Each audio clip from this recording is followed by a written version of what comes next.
रुक जाइए युवराज, ये आप क्या कर रहे हैं? सहायता। सहायता या पाप?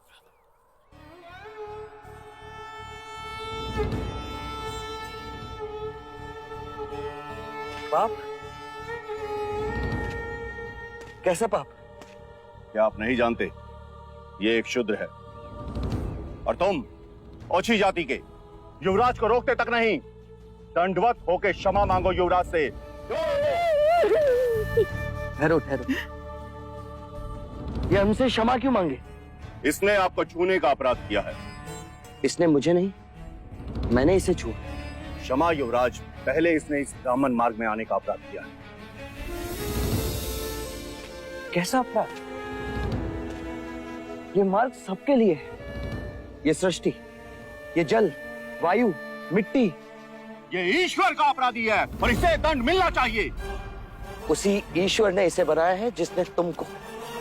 और यदि ये ईश्वर का अपराधी है तो इसे ईश्वर ही दंडित करेगा। तुम होते कौन हो इसे दंडित करने वाले? तुम केवल ब्राह्मण हो, अधिकारी नहीं। अधिकारी ईश्वर है। मत भूलो युवराज, हम इस सृष्टि पर ईश्वर का प्रतीक हैं, इस धरती पर भगवान का रूप हैं। केवल हम वेदांती पूजा पाठ कर्म से पुण्य के अधिकारी हैं, पुण्य के। यदि ये सत्य है तो कर लेते हैं तुम में और इसमें तुलना। इस मनुष्य ने अपने खून पसीने से इस मिट्टी को सींचा है, फल फूल उगाए। क्या तुम्हारे वेदांत इन्हें मुरझाने से रोक सकते हैं? क्या तुम इस धरती पर भगवान का प्रतीक, इस फंसे हुए पहिए को बिना हाथ लगाए निकाल सकते हो?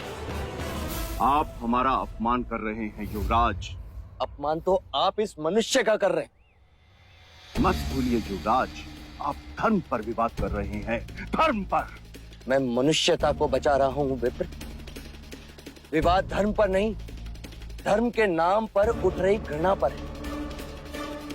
धर्म की सार्थकता संपूर्ण मानव जाति को एक करने में है, उसे जोड़ने में है, ना कि तोड़ने में।